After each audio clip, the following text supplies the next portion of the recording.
Hello and welcome everyone. आप सभी का अकाउंट्स की इस क्लास में स्वागत है। तो आज हम अकाउंट्स की अपनी क्लास शुरुआत करने वाले हैं। अब जानते हैं अगले महीने से सभी के एग्ज़ाम स्टार्ट होने वाले हैं, तो उन एग्ज़ाम्स की तैयारी के लिए केवल 1 महीना बचा है। तो इस 1 महीने में जल्द से जल्द किस तरह से पूरे सिलेबस को कवर किया जाए उसको हम आज देखने वाले हैं। आज से ही पहली क्लास शुरू होगी और 1 महीने के अंदर हम कोशिश करेंगे इसको पूरा ख़त्म कर दें। तो आज हमारा जो पहला टॉपिक रहने वाला है वो रहेगा जर्नल एंट्रीज एंड लेजर। ये आपके सामने कुछ लिखा हुआ है। तो जर्नल एंट्रीज एंड लेजर को समझने के लिए थोड़ा सा हम देख लेते हैं, थोड़ा सा एक आइडिया ले लेते हैं बिजनेस का कि क्या क्या ट्रांजेक्शन हमारे सामने आती हैं और किस किस की हमको एंट्रीज करनी पड़ती हैं। सबसे पहले हम देख लेते हैं बिजनेस। बिजनेस हम एक लेकर चलते हैं, एक एग्जाम्पल के लिए बिजनेस लेते हैं ताकि हमको समझने में थोड़ी आसानी हो। तो देख लेते हैं, सबसे पहले बिजनेस हम लेते हैं मैन्युफैक्चरिंग का, गारमेंट्स का। कपड़ों का काम होता है, मैन्युफैक्चरिंग करनी है और उस बिज़नेस में क्या क्या आपको फेस करना पड़ेगा, क्या क्या आपके सामने चीज़ें आने वाली हैं, वो हम यहाँ पर देख लेते हैं। तो प्रॉफिट कमाने के लिए आप जो भी काम करते हैं उसको बिजनेस कहते हैं and it should be legal. कोई भी लीगल काम जब आप प्रॉफिट कमाने के लिए करेंगे उसको बिजनेस कहेंगे। तो उस बिजनेस को करने के लिए, आप प्रॉफिट कमाने के लिए काम कर रहे हैं, सबसे पहले आपको पैसा चाहिए होता है बिजनेस को स्टार्ट करने के लिए। तो ये हमारा पैसा आ गया, कैपिटल। मान लीजिए आपने बिजनेस स्टार्ट करने के लिए 1 लाख रुपए की कैपिटल लगाई है। कैपिटल लगाने के बाद अब आपको बिजनेस स्टार्ट करने के लिए कई जगहों पर पैसा लगाना पड़ेगा। कैसे? आप कपड़ों का काम शुरू कर रहे हैं तो आपको जगह चाहिए होगी, कोई बिल्डिंग चाहिए होगी जहाँ पर आप माल अपना बनाएंगे। तो उसके लिए मान लीजिए आपने बिल्डिंग खरीद लिया। उसके अलावा आपको फर्नीचर, बैठने के लिए चीज़ें चाहिए होती हैं, आपने पंखे लगाए होंगे, कुछ और चीज़ें लगाई होंगी। तो फर्नीचर आपने कुछ खरीद लिया, कुछ पैसों का आपने प्लांट खरीद लिया, मशीन भी खरीद ली। क्योंकि आप जो माल बनाएंगे वो मशीन से बनेगा, तो मशीनें आपको चाहिए होंगी, आपने मशीन खरीद लिया उस कैपिटल से। कुछ पैसा मान लीजिए आपने अपने पास छोड़ दिया क्योंकि आपको आगे भी चीज़ें खरीदनी है, आपको माल खरीदना है। अभी से नींद आने लगी? अभी तो शुरू ही हुआ है भाई, अभी कहाँ सो रहे हो। तो मान लीजिए कुछ पैसा आपने बैंक में रख लिया क्योंकि आपको माल खरीदने के लिए पैसे चाहिए होंगे। तो आपने ये सब चीज़ें जब आपने इकट्ठी कर ली, उसके बाद आप बिजनेस शुरू करते हैं। बिजनेस शुरू करने के लिए सबसे पहले आप क्या करेंगे? आपको माल खरीदना होता है, उसी से बिजनेस होगा। सबसे पहले आपने क्या किया? माल खरीद लिया। पैसे आपके पास बैंक में थे, आपने उसका माल खरीदा। अब माल खरीदा, हम क्या कर रहे हैं? मैन्युफैक्चरिंग। माल आपने रॉ मटेरियल आप खरीदते हैं। रॉ मटेरियल क्या होता है? कच्चा माल। कपड़े आप बेचने वाले हैं कैसे? रेडीमेड जिसको बोलते हैं, रेडीमेड गारमेंट। उसके लिए आप सीधे रेडीमेड थोड़े निकल के आता है। पहले आपको कपड़ा खरीदना होता है, उसको आप सिलेंगे, पहले काटेंगे, फिर उसको सिलेंगे, ये सब काम होगा। इसको क्या बोलते हैं? इसी को हम मैन्युफैक्चरिंग बोलते हैं। तो ये मैन्युफैक्चरिंग के लिए आप क्या करेंगे? आपको तरह तरह के खर्चे करने पड़ते हैं, तब ये जाके सब काम होता है। माल ऐसे ही तैयार नहीं हो जाता। आपने केवल दो मटेरियल खरीदा था, कच्चा माल, कच्चा कपड़ा आपने खरीदा था।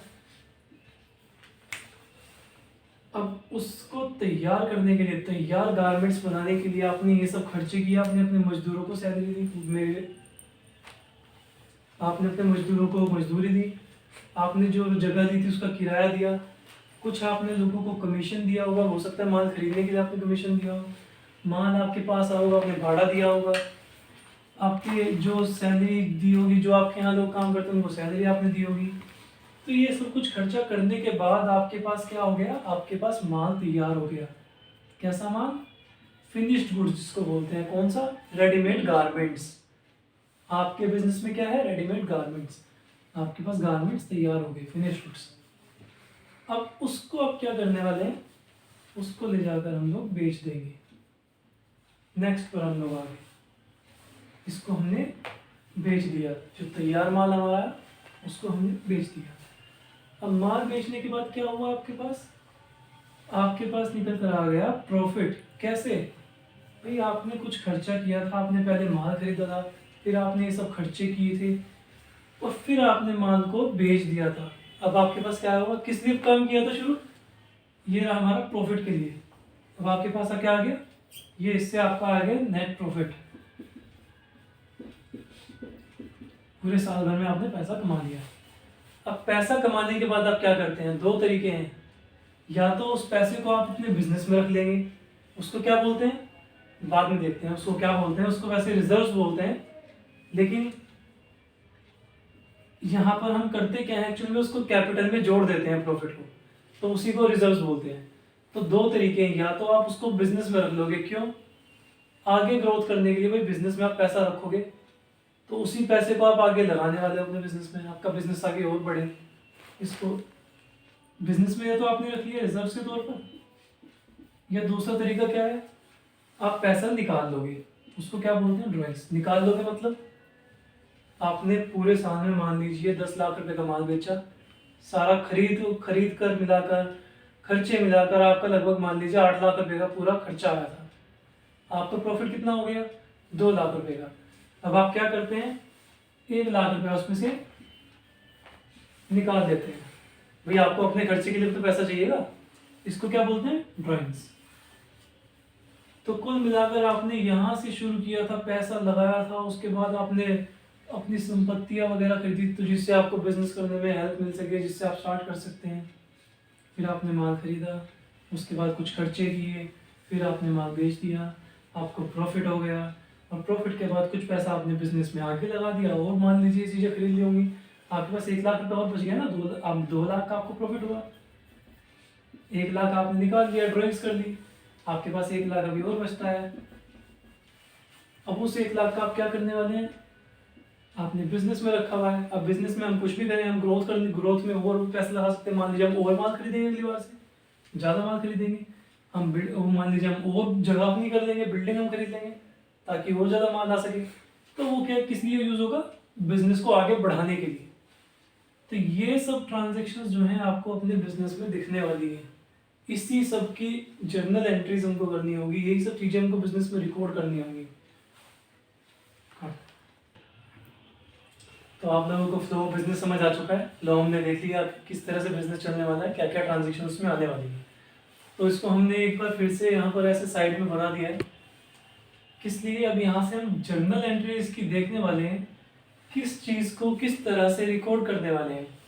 सबसे पहला आपने क्या किया था, बिजनेस में आपने पैसा लगाया था, तो इस पैसे के लिए अभी हम जो अपने एक वो रूल पढ़ा हुआ है ना, कि जो आएगा उसको डेबिट करते हैं, जो जाएगा उसको क्रेडिट करते हैं, उसको एक बार जल्दी छोड़ दीजिए। पहले हम केवल एंट्रीज देखते हैं कि एंट्रीज हमको क्या करनी होती है, समझने के लिए नहीं, अभी समझ आ रहा है, ठीक है, आ रहा है, नहीं आ रहा है, कोई दिक्कत नहीं है, केवल एक बार एंट्रीज हम देख लेते हैं क्या करनी होती है।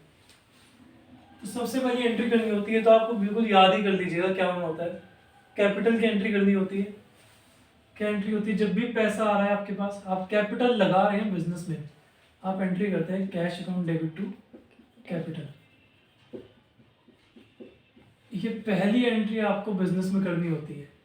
अब नरेशन वगैरह चलिए जो भी होती है उसको छोड़ दीजिए, फिलहाल नरेशन की यहाँ पर जरूरत नहीं है। अब आपने क्या किया था, सबसे पहले बिजनेस में पैसा हमारा आ चुका है, अब क्या करेंगे, सबसे पहले अब हमको दूसरे नंबर पर जाकर हमको संपत्ति खरीदनी थी, हमने बिल्डिंग वगैरह खरीदी थी। तो संपत्ति, ये तो हमको समझ आ गया, चलिए आसान सी चीज़ें सबको याद हो जाती है। उसके बाद क्या करना होता है, हमको एसेट्स खरीदनी होती है, संपत्ति, आपको बिल्डिंग खरीदनी होगी, कहीं फर्नीचर खरीदना होगा, तो हम लिख देते हैं यहाँ पर बिल्डिंग या फर्नीचर करके, मैं सीधे एसेट्स ही लिख देता हूँ। आपने मान लीजिए कोई संपत्ति खरीदी है, उसको क्या कर देते हैं, उसको डेबिट करते हैं। वो भी समझाऊंगा कि क्या डेबिट करना है, क्या क्रेडिट करना है, क्यों करते हैं। बिल्डिंग एसेट्स डेबिट टू, आपने क्या खरीदी है, पैसे देकर खरीदी है। ये आप यही चंद एंट्रीज कुछ होने वाली है, कितनी है, 1 2 3 4 5 6 7, इसकी तो कोई एंट्री नहीं हुई है, 6, बस ये 5-6 एंट्रीज है, आपको यही याद करनी होती है और कुछ नहीं है जो आपको मुश्किल लगता है ना, बस इतना ही है। तो आपने बिल्डिंग, ये एसेट्स की आपने एंट्री कर दिया, आपने एसेट्स वगैरह खरीद लिया। अब नेक्स्ट आता है जी परचेज, संपत्ति आपने खरीद लिया, बिजनेस शुरू कर रहे हैं किससे, परचेज से, हम माल खरीदना शुरू करते हैं। क्या एंट्री होती है, बोलते रहिएगा साथ में, आपसे ही कह रहा हूँ, परचेज डेबिट टू कैश जी। अभी नकद ही लेकर चल रहे, उधार का हम कोई काम नहीं कर रहे, अभी तो बिजनेस शुरू किया, पहले ही उधार शुरू कर देंगे तो दिक्कत हो जाएगी। वैसे ही 25,000 रुपये हमारे पास थे, तो परचेज डेबिट टू कैश हमने कर दिया। ऐसा तो परचेज डेबिट टू, इसके बाद हमारे कुछ खर्चे होने वाले हैं, हमने देखा था हमारे कुछ खर्चे हो गए, हमने मजदूरी दी थी, हमने अभी फ्रेट दिया था, कुछ भाड़ा हमने दिया था, तो वो खर्चे की क्या एंट्री होती है? खर्चों को हमेशा डेबिट करते हैं, आपने पढ़ा होगा, हालांकि मैंने अभी छोड़ने के लिए बोला है। एक्सपेंसेस डेबिट टू कैश, ये हमको एंट्री करनी होगी इसकी। अभी हमने यहाँ पर इनकम भी लिखा है, तो मैं इनकम की भी करके दे देता हूँ एंट्री। एक्सपेंसेस को हमने क्या किया है? डेबिट किया है। तो इनकम्स को क्या करेंगे? क्रेडिट करेंगे। डेबिट नहीं बेटा, क्रेडिट करेंगे। एक्सपेंस भी डेबिट, इनकम भी डेबिट, तो फिर डिफरेंस क्या होगा एक्सपेंस और इनकम में?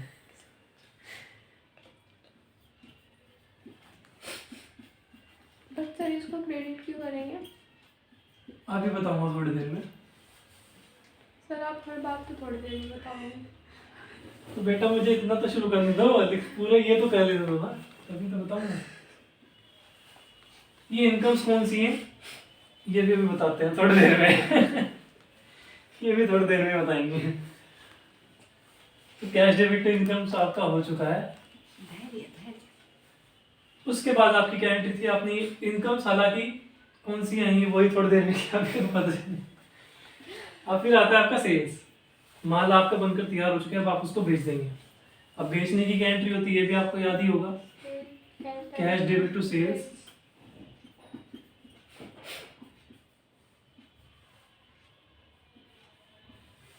ठीक है, अब हम इसको समझते हैं शुरू से। इसको अभी एक चीज को हमने छोड़ा है, ये प्रॉफिट हो जाएगा तब इसको पैसा हम निकालेंगे। अब हम यहाँ पर समझने की कोशिश करते हैं। जो हमने एक चीज आपको छोड़ने के लिए बोली थी, वो रूल जो एक होता है गोल्डन रूल, जिसको अकाउंट्स का बोलते हैं, कि जो भी चीज आ रही है, कुछ भी बिजनेस में आ रहा है, उसको क्या करते हैं? डेबिट। हिंदी में लिखना है, इंग्लिश में लिखना है? इंग्लिश में लिखते हैं, हिंदी में समझाते हैं, ठीक है? तो सर बट हिंदी मीडियम के बच्चे भी तो हैं। हाँ, तो हिंदी में बोल तो रहा हूँ ना। डेबिट व्हाट कम्स इन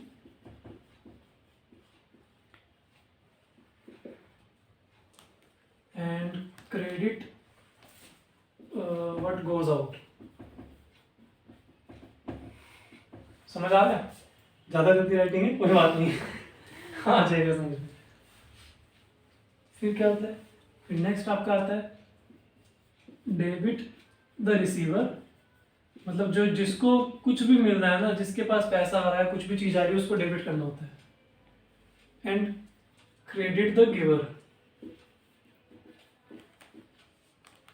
जो भी बंदा पैसे दे रहा है उसको हमको क्रेडिट करना है। Next word debit the expenses, जो भी आपने पूछा था ना। And credit all incomes.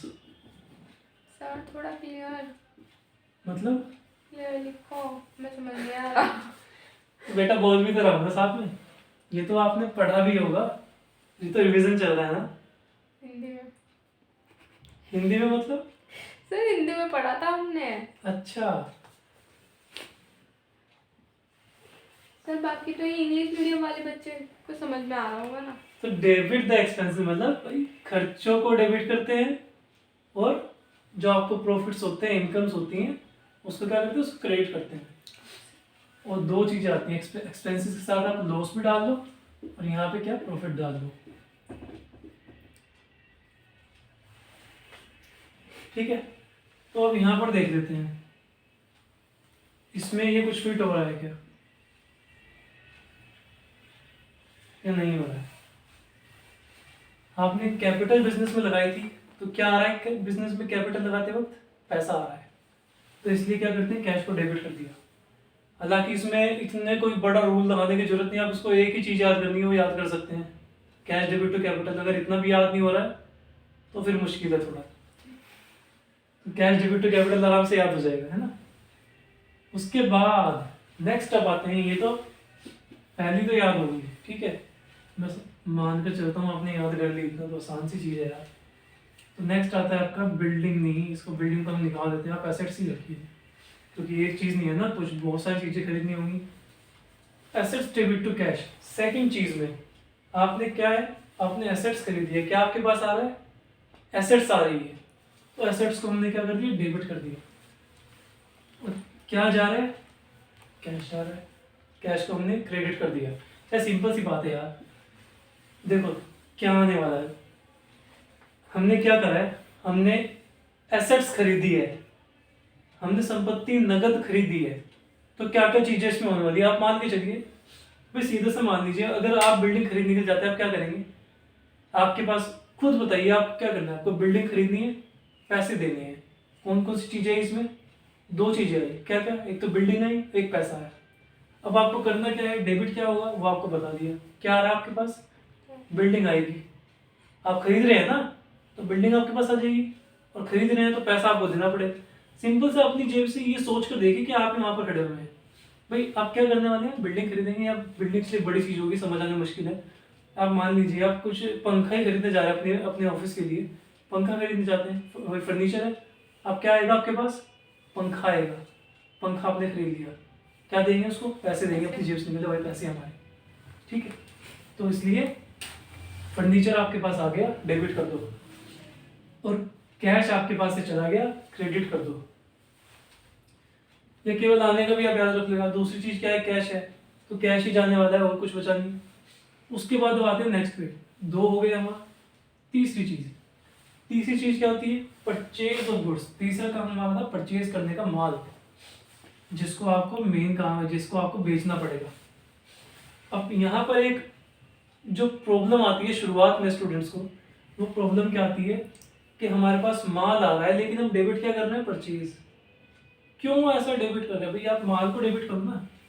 आपके पास माल आता है, आप करो गुड्स डेबिट टू कैश, या गुड्स डेबिट टू जिससे भी आप खरीद रहे हैं, लेकिन हम परचेज को डेबिट करते हैं। तो बेटा उसका जवाब एक ये है, सिंपल सा जवाब है कि आपको जो है परचेज मैनेज करनी होती है, आपको टोटल निकालना होता है, आपने कितनी परचेज की है। आपको पूरे साल के एंड में ये देखना होता है आपने कितने का माल खरीदा है। आपको ये बस ये याद रख लीजिए, जरूरत है आपकी, ये कहीं ना कहीं आपको बताना पड़ेगा आगे जाके आपने कितना माल खरीदा है। सरकार आपसे पूछती है तो उसका आपको हिसाब रखना है कि कितना माल आपने खरीदा है। इसलिए आपको गुड्स नहीं करना डेबिट, आपको परचेज एक सेपरेट अकाउंट दे दिया गया कि माल जब भी आप खरीदेंगे आपको परचेज को डेबिट करना है। नगद खरीदा है, कैश जा रहा है हमारे पास से, तो कैश ही क्रेडिट होगा। बस आपको माल खरीदते वक्त ध्यान रखना होता है कि परचेज डेबिट होगी।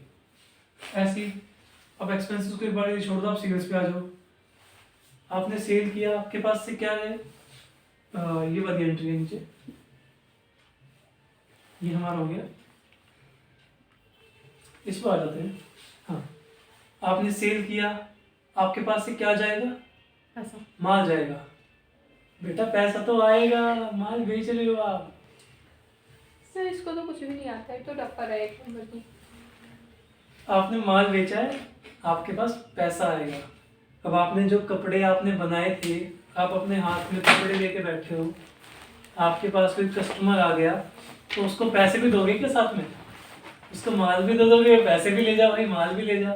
तो पैसा वो देगा ना, आप उसको अपने कपड़े दोगे, ये भाई ले, ये हमने जो हमारा गारमेंट से ये ले, ये तुझे पसंद है ये खरीद, और वो आपको पैसा देगा, ठीक है। तो एंट्री क्या करेंगे, पैसा हमारे पास आ गया, कैश डेबिट टू सेल्स, ठीक है बेटा। Yes sir. अब यहाँ पर भी वही बात है कि यहाँ पर सेल क्यों करवा रहे हैं, क्योंकि गवर्नमेंट ये भी पूछती है कि भाई आपकी सेल पूरे साल में कितनी हुई है। अब देखो वो जो गुड्स वाली बात थी ना, अगर हम गुड्स कर देंगे ना तो क्या होगा, आप यहाँ पर क्या एंट्री करोगे, अगर समझ आए तो रखना इसको दिमाग में, वरना भूल जाना। कोई कुछ याद करने की जरूरत नहीं है, केवल कॉन्सेप्ट के लिए, समझने के लिए क्यों हम ऐसा नहीं कर रहे हैं। गुड्स डेबिट टू कैश और कैश डेबिट टू गुड्स।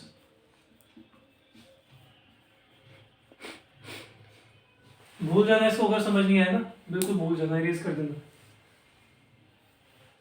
तो मैंने क्या कहा कि परचेज में आपका डाउट जो होता है कि हम परचेज को डेबिट कर रहे हैं माल भी खरीदते वक्त, या फिर जब बेच रहे हैं तो सेल्स को क्रेडिट कर रहे हैं बजाय कि गुड्स के। तो मान लीजिए अगर हम गुड्स डेबिट कर दें कि गुड्स डेबिट टू कैश, मैंने माल खरीदा है, बेचा है तो क्या, कैश डेबिट टू गुड्स। अब यहाँ पर आप कैसे आइडिया लगाओगे कौन सी खरीद है कौन सी सेल है। इतना सारा आपके पास गुड्स इकट्ठा होता चला गया, आपके जैसे लोगों को तो वैसे डाउट हो जाएगा, पता नहीं कौन सी खरीद होगी कौन सी सेल होगी। तो यहाँ देखने पे सीधा पता चल रहा है। तो इसलिए जब आप यहाँ पर देखो, अब जब बनाओगे ना, अब लेजर में आएंगे, वहां पर आगे का लेजर में देखते हैं कि क्यों इससे, क्यों हमें ये नहीं करना होता है। ये प्रॉब्लम क्रिएट करेगा ना, इसलिए।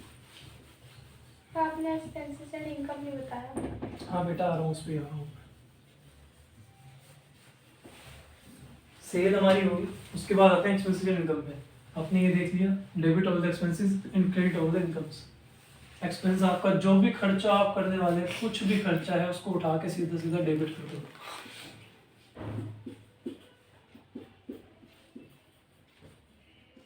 ठीक है, और जो भी आपकी इनकम है उसको उठा के क्रेडिट कर दो इनकम को। आप एक चीज देख रहे होंगे, हर एंट्री में एक चीज कॉमन चल रही है। क्या हो रहा है? कैश। जी, कैश। क्योंकि हमने अभी तक कुछ भी उधार का काम नहीं किया है, हर चीज हम नगद में लेकर चल रहे हैं। तो आपको याद रखने वाली बात यहाँ पर क्या आ रही है कि किस चीज को बस डेबिट कर दे, किस चीज को क्रेडिट कर दे। उसके साथ साथ अगर नगद काम चल रहा है ना, तो कैश तो उसके साथ साथ आता ही रहेगा। तो आपको याद क्या करना होता है, देखो डेबिट क्या होता है, केवल खर्चे और संपत्ति जो भी होगी वो हमेशा डेबिट होती है। मतलब हमेशा डेबिट नहीं होगी, उसका जो नेचर होता है ना, उसकी जो प्रकृति होती है वो डेबिट होती है। बस आपको ऐसा नहीं होता क्योंकि कभी ये सोच के बैठ जाना कि भाई ये हमेशा डेबिट ही होते हैं, ये नहीं होता बिल्कुल भी। तो इनकी जो प्रकृति होती है, जो नेचर वाइज ये लोग डेबिट होते हैं। कैश क्या है? कैश भी संपत्ति है, अब देख लो आप। हेलो मैडम, कैश भी संपत्ति है, लेकिन अभी यहाँ पर तो डेबिट हो रहा है। अब आप यहाँ पर क्या दोगे, क्रेडिट हो रहा है, यहाँ दो। आपने बोला था कि संपत्ति जो है हमेशा डेबिट ही होती है। तो सर संपत्ति तो वहाँ पे एसेट्स है ना। अरे बेटा, कैश भी एसेट्स ही है। बहुत बड़ी, चलो ठीक है, अच्छी बात की। आप एसेट्स आप खरीद रहे थे, लेकिन चुका क्या रहे थे? एसेट्स। कैश भी एसेट्स ही है। कैश किस तरह की एसेट्स है, अब उसमें एंट्री मत करना। कैश को आप केवल एक वो समझ लो कि कुछ भी आप खरीदते हो, ये मीन्स ऑफ एक्सचेंज होता है, मीन्स ऑफ फाइनेंस। फाइनेंस तो नहीं, विनिमय का माध्यम। जी। कुछ भी खरीदने के लिए आपको कैश चुकाना होता है, लेकिन है ये भी एसेट्स ही। ठीक है, ये भी संपत्ति है भाई। यहाँ पर भले ही आपको खाली ये एसेट्स दिख रही होगी, यहाँ पर एसेट्स में लिखा, तो यहाँ एसेट्स का मतलब इन तरह ये एसेट्स है, फिक्स्ड एसेट्स है। फर्नीचर वगैरह जो आपने खरीदा था उस तरह की।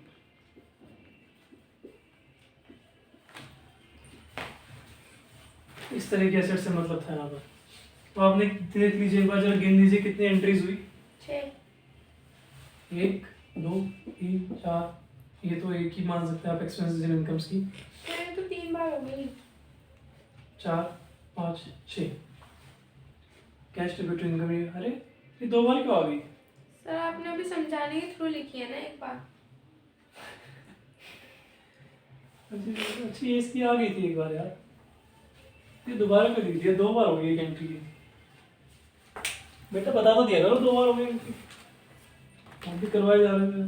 सर और बच्चे भी तो हैं। तो आप इंटेलिजेंट तो आप ही हो ना सबसे ज्यादा। Thank you sir. मजाक कर रहा था मैं। नहीं सर, नोट। अब लास्ट एक एंट्री जो मेन सी बचती है, ड्राइंग्स की। जब आप बिजनेस से अपने पैसा निकाल लेंगे तो उसके लिए क्या क्या एंट्री करेंगे? बिजनेस के लिए पैसा भी हम नगद निकाल दें। बस एक ये थोड़ा सा याद रखने की, ये भी जैसे हम अपने ये याद रखा ना, वैसे इसको भी याद कर दो। और ड्राइंग्स डेबिट टू कैश।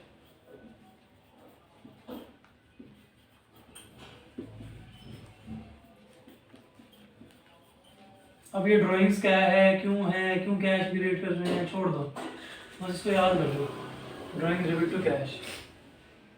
वैसे ड्राइंग्स होता क्या है?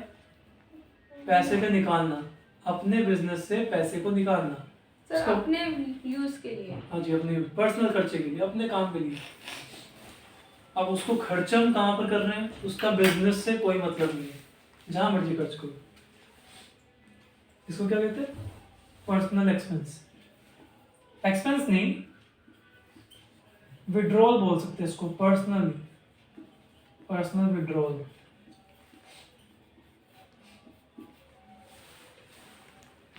अपने काम के लिए पैसा निकाल लेना। तो ये कुछ एंट्रीज हमने देखी, अब समझ आ चुकी होंगी मुझे लगता है। ऐसा या अगर समझने की वैसा तो देखो ये 5-6 एंट्रीज हैं, उसके अलावा आपको कौन कौन सी जो अब एक्स्ट्रा एंट्रीज आएंगी वो थोड़ा सा हम देख लेंगे फिर, ठीक है। Yes sir.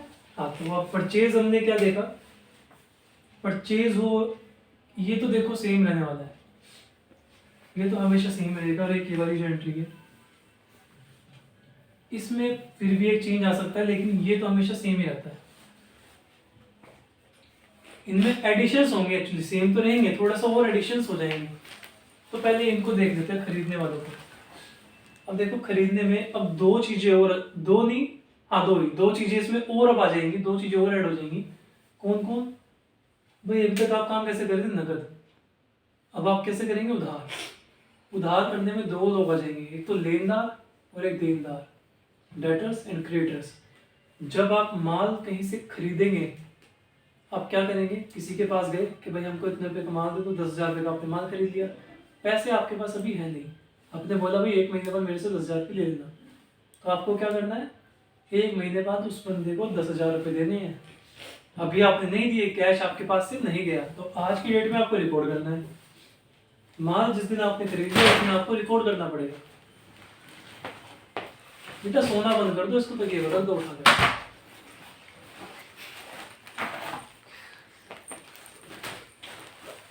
आपने आज की डेट में माल खरीद लिया, तो अब आप क्या एंट्री करने वाले हैं। Purchase account debit cash. अभी तो बोला बेटा पैसे नहीं है हमारी जेब में, खाली है जेब, कहाँ से कैश दे दोगे। Purchase debit to Ram. आपके राम कहाँ से आ गया बीच में, मैंने नहीं दिया राम का नाम लिया मैंने, राम बीच में कहाँ से आया। डेटर। बेटा तू तो बोल ही मत।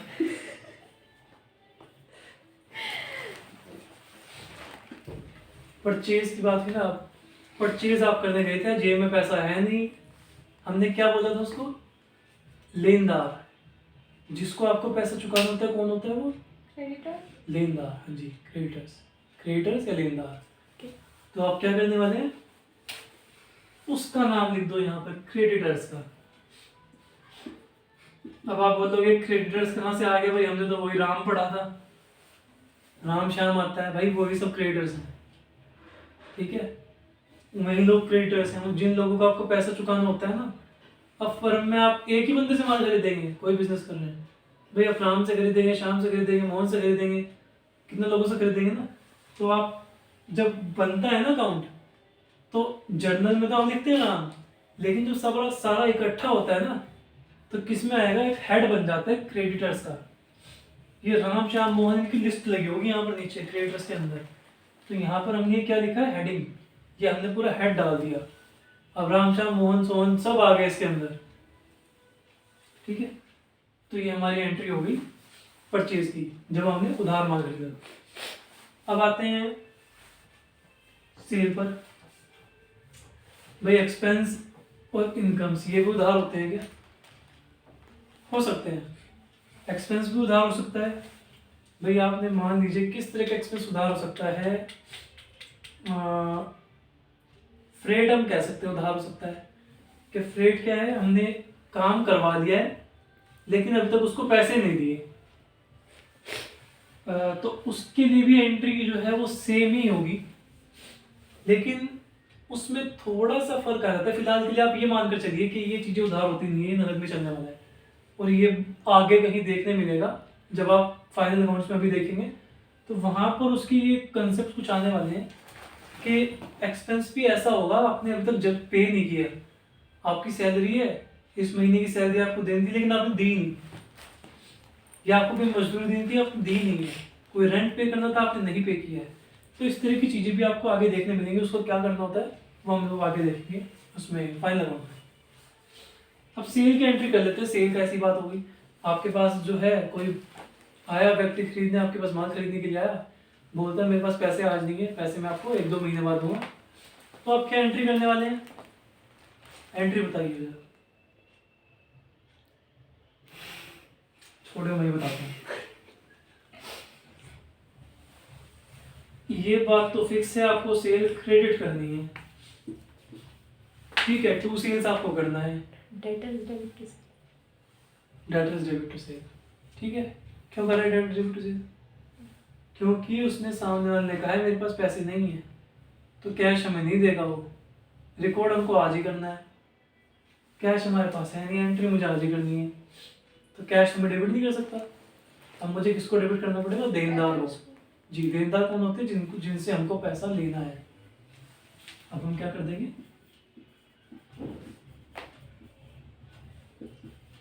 Debtors debit to sales.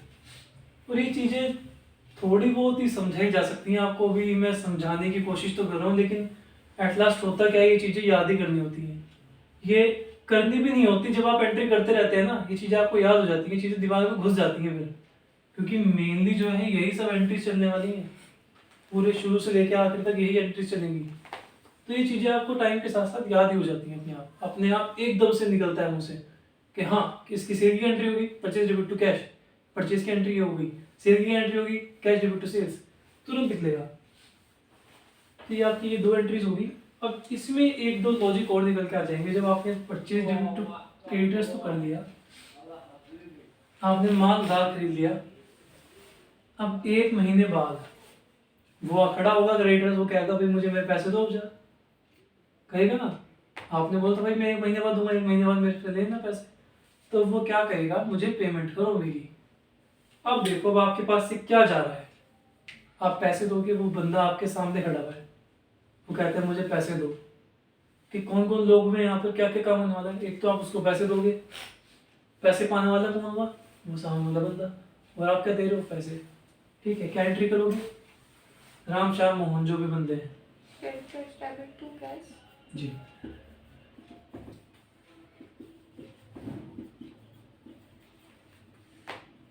Creditors debit to cash, ये आप एंट्री कर दो। इससे देखो क्या निकल कर आया, इससे कुछ लग रहा है, कुछ नेट होकर निकला है? सर इसमें से कैश गया है। जी, तो इसमें ये जो आपने परचेज जो की थी नगद वाली, purchase debit to cash entry हुई थी ना, परचेज की एट लास्ट एंट्री यही होनी होती है। जब आप लास्ट में देखोगे ना, यहाँ पर देखो, आप जब आपने उधार वाले में किया है परचेज डेबिट टू क्रेडिटर, आपने उधार वाली एंट्री कर दी। मान लीजिए आपने की थी 1 जनवरी को, अब 1 फरवरी को आपने क्या कर दिया? पेमेंट कर दी। मान लो ये 1000 रुपये की थी, अब यहाँ पे 1000 रुपये की पेमेंट होगी। अब देखो कुछ लग रहा है नेट में यहाँ पे। पहले हमने क्या किया था? क्रेडिटर्स को हमने क्रेडिट किया था 1000 रुपये से, अब हमने क्या किया है? क्रेडिटर्स को डेबिट किया 1000 रुपये से। हुआ क्या है? खत्म हो गया। पहले हमने उसको क्रेडिट किया, अब हमने उसको डेबिट कर दिया, तो कुछ खत्म हो गया ना। तो प्लस और माइनस क्या होता है? माइनस। कहने का मतलब ये है, आप 1 - 1 0 होगा ना। यस। आपने पहले क्या किया है? एक चीज को आप पहले लिख रहे हो, फिर उस चीज को वापस से हटा रहे हो, 0 हो गया, काम खत्म हो गया। पहले आपने क्रेडिट किया, डेबिट कर दिया, काम खत्म। नेट एंट्री क्या निकल कर आई? परचेज डेबिट टू कैश, यही वाली एट लास्ट होता यही है। ऐसी सेल में आपने क्या कहते हैं? Debit, debtor debit to sale. मान लो 1000 रुपये की सेल थी, अब क्या होगा? अब 1 महीने बाद आप उससे पैसे मांगोगे, भाई मुझे पैसे दे। आपके पास क्या आएगा? ऐसे कैश आएगा। कैश डेबिट टू क्या? डेटर्स। पैसे किससे दोगे? अपने डेटर्स से। 1000 रुपये, 1000 रुपये आपके पास आ गए, तो ये कहानी खत्म। बस इतनी एंट्रीज होने वाली